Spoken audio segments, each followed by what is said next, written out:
Many people think that public speaking is simply the act of standing up in front of a group or standing at the podium and delivering a speech. My contention is all business speech is public speaking. So many of the things that I teach to public speakers, people who actually get up in front of a large crowd and deliver a speech, have very practical application to all of the business communication scenarios you may find yourself in on a daily, weekly, and monthly basis. So, all business speech is a form of public speaking. Now, what's interesting about public speaking is that, yes, you are presenting, but you're not necessarily putting on a show. The reason for that is because, as much as all business is public speaking, also all business has simply one goal. That goal is to persuade. And there is no more effective way to persuade than by the manner with which you speak.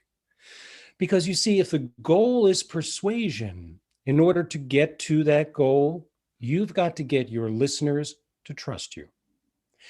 In order for them to trust you, they have to determine for themselves that you are speaking authentically. Anything that stands in the way of them perceiving that you're speaking authentically is basically you sabotaging your message. Now, what could be standing in your way could be several different things. It could be that you're feeling nervous about being up in front of people. Well, we call that dealing with the fear. And that can cause an enormous amount of problems in terms of how you're delivering your message with authenticity. And it has nothing to do with whether you truly believe in what it is you're speaking. I have no doubt you do. But if simple things that you may not be aware of are getting in the way, your message is never going to come across as being as committed as you intend it to be. So, dealing with the fear is one of the primary things that can stand in the way. The other primary thing is making sure that you're delivering your message with clarity. So, it's dealing with the fear or being clear. Now, what's interesting about that, the dichotomy of public speaking, is that we have dealing with the fear and we have being clear. Now, yes, public speaking is a full body experience. It is a full body expression. So there is a mental aspect and there is a physical aspect. Now, don't think for a second that just because dealing with the fear is dealing with nerves, that it doesn't live in the realm of the physical side of speech. There is a mental awareness that you have to go through, but there are also physical things that you can do. Just think for a moment when you've ever been up in front of a group and you've felt a little nervous or lacking a little bit of confidence. There is a physical reaction. So, we will be talking about what are the physical things I can do to change my behavior so that I don't have the response that I habitually have when I get up in front of people, when I am speaking in front of people. So part of it is physical, part of it is mental. When we go over to the idea of being clear as being the other primary thing that gets in the way, you might think that that's all mental as well, but it's not. So many things that you can do physically will help you to be more clear. And I know that sounds like it doesn't make any sense whatsoever, but you'll see the physical things that we talk about and the mental things that we talk about meld together. They, they definitely inform each other. Now, think for a moment when you have been in the audience or been a listener to someone who seems like they are lacking confidence, like the moment is overwhelming them. You know what that looks like. You perceive that to be somebody who is lacking confidence. But also consider for a moment someone who is exuding too much confidence. Again, we know when we see both. So you understand the perception. There's a balance here. You want to make sure that you are removing the obstacles that could sabotage your confidence, but you also don't want to be so confident that you lose your authenticity. You want to be able to keep it real. So, the things that we're going to talk about week after week after week build on each other. And I want you to trust that when we talk about the way something feels, because this really is a feel business as well, that's a sensation. So, we're going to talk about the way it feels to you. What I want you to know and to trust is that the things that I tell you and the way you feel about them are still going to send out a positive perception. So everything that we're going to do is meant to make you feel good and make you look good. Again, mental and physical, sensation and perception. Now, in a little further down the road, we're going to talk very specifically about mitigating public speaking anxiety. So we are going to talk about dealing with the fear. And a little bit later in this boot camp, we're also going to talk about very specifically how you deliver more clearly, how you be more clear. Again, everything will build on everything else. But at the core of my approach to public speaking is your breathing. So I want to look at that here as step number one, because all good things are going to come from you being able to recognize and control your breathing. It's obvious that it's a very physical side of speech. And anybody that you deem to be a really good speaker who you don't believe is definitely regulating their breathing, you haven't really been paying attention, or they've been able to incorporate it into their style so smoothly that it just seems like that's the way that they speak.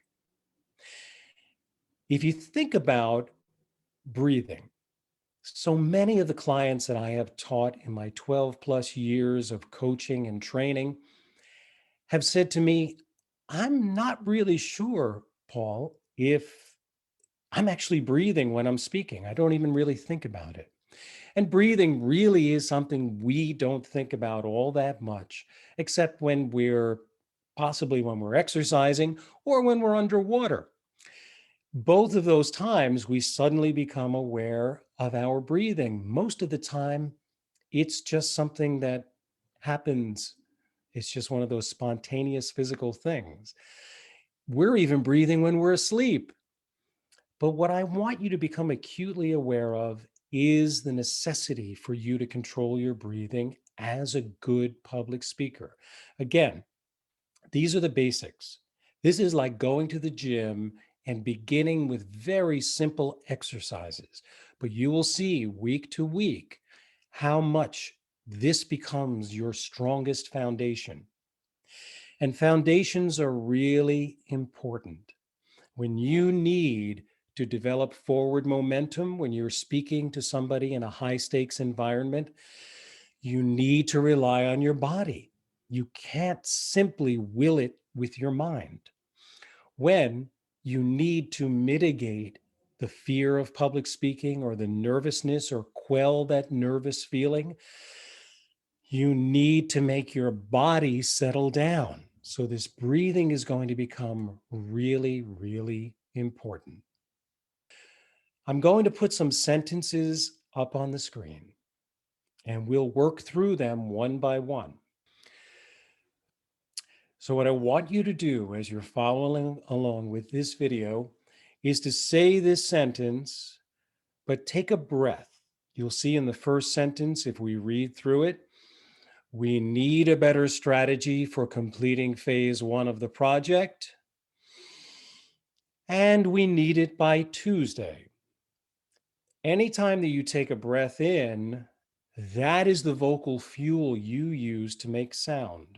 There is no voice unless the air is leaving your body, even if it's only a very small amount. And for most people, it is a relatively small amount of air. But I want you to begin to rely on your breathing to give you that sense of push, that sense of moving forward. So, though it is not indicated on the slide, I do want you to take a deep breath at the beginning of a sentence. Hold that breath for a moment. Don't let any of the air out of your mouth or your nose, and then use that breath for speech. In the first sentence, you see it's indicated to take a breath. Anytime in the following sentences on this slide that you see the 3 dots, the ellipses, that's where I want you to take what we call a mid-sentence breath. This is to make you aware of how important breathing is. Now remember, you're taking that breath in, but you're not letting any of it escape. You're holding on to it. You'll feel a little bit of pressure because you're not accustomed to doing this. Then use it for speech. We'll give that a try. You ready? Take a deep breath in. We need a better strategy for completing phase 1 of the project. Take another breath. Hold it. And we need it by Tuesday. Very good. Let's move on to the next sentence. Again, where you see the ellipses, please insert a mid-sentence breath. Also, though not indicated, make sure you start with a great preparatory breath. Breathing in, you can breathe through your nose if you like, so that you're very much aware of it. Hold it, and then use it for speech, like this. I thought I knew everything about the subject, but now I'm not so sure. For some of you, the sensation will be that you have far too much air in your lungs to even think about taking a breath where I want you to take a breath. So what I want you to do is use the air that you have right in the beginning. Let your voice be a little bit louder. Try to use up the air making speech so that your lungs are empty enough for you to actually take another breath and fill up without feeling like I'm just filling up too much with air. All right. These are the things that I have seen, the things I've experienced when working with my clients over the years. So let's move on to the next sentence. Take a deep breath for me in preparation. Hold it. You could have told me sooner. Another breath. But thank you for telling me. Very nice. Let's try the last sentence on this slide. We reached out to a number of volunteers. None were available. Very good. Now, you might be thinking, Paul, when will I ever be able to get away with breathing that deliberately? Let me just clarify. These are exercises. These are meant to make you aware of the importance of breathing. You will get better at taking a full breath once you go through the exercise of being very deliberate. Again, a good trainer is very focused on form. And I go back to, if you've ever had any training, physical training, worked in a gym, worked with a trainer, worked up with online videos that always teach you about form. because form is the basis for making progress. You need that form here too. Trust me, everything that we're working on will not diminish the unique qualities of your personality and your ability to deliver your message with a sense of spontaneity, creativity, and authenticity. Having these basics down is just a matter of doing it the right way. If you want to equate this to the physical aspects of being a musician, learning how to do the basics so eventually you can do the really interesting stuff. We're going to get to that, but this is going to be a little bit hard for some of you.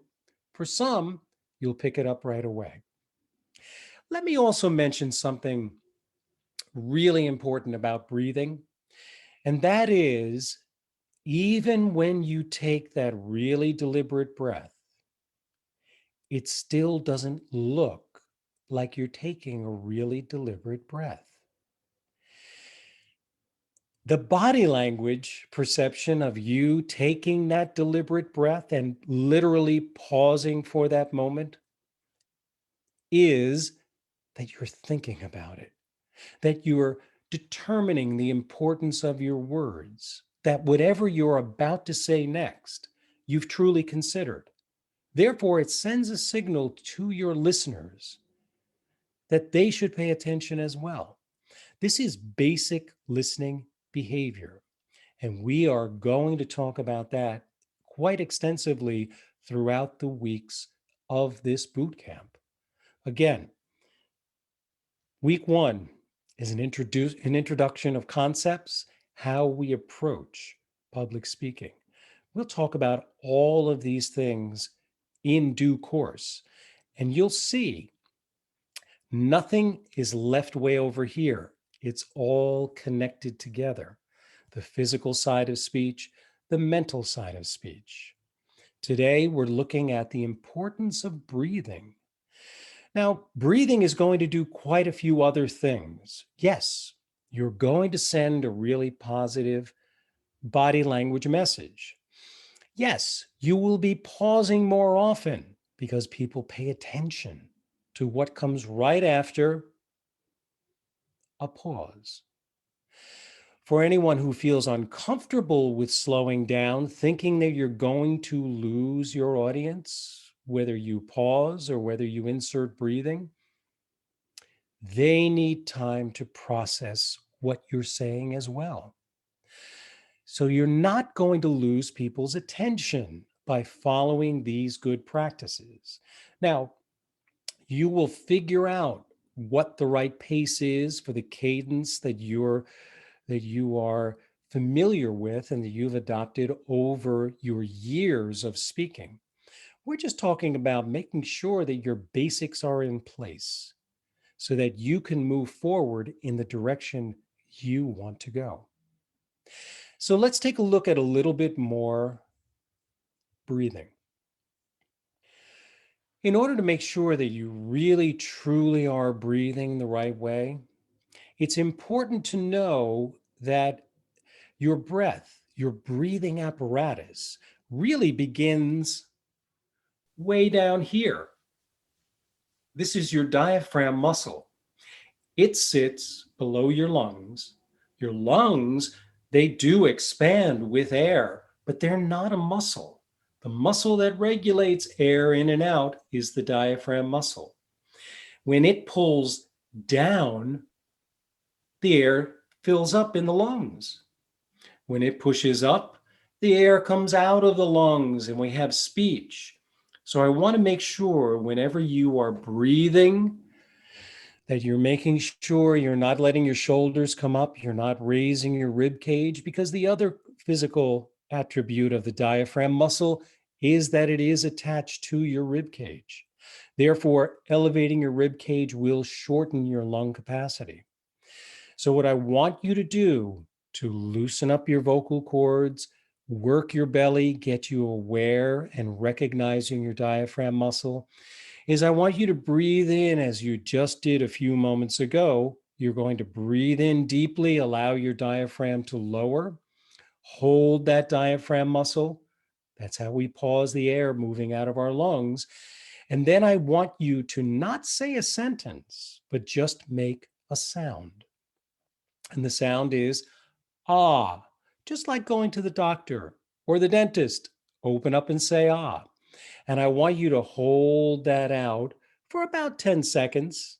You can see on the slide it says 10 seconds, but if you can't hold it for that long, the one thing I don't want you to do is think of this as a contest. If you feel like you're starting to run out of air, simply stop. Don't let the sound of your voice crumble because of lack of breath support.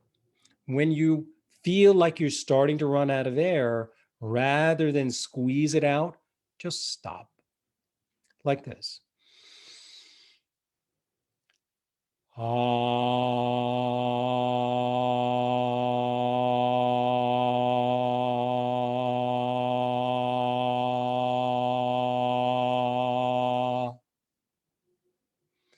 The idea is that you want that sound not to waver all that much. You don't want it to go, ah. You just want you just want to relax and let that sound come out. You will be increasing your recognition of your diaphragm muscle. You will also be relaxing your vocal cords. Let's try that one more time. Nice breath in and hold it. Ah.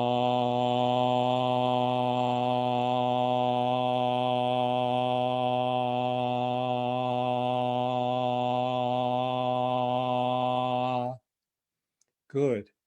I recommend doing that on a daily basis for at least 2 to 3 minutes every morning.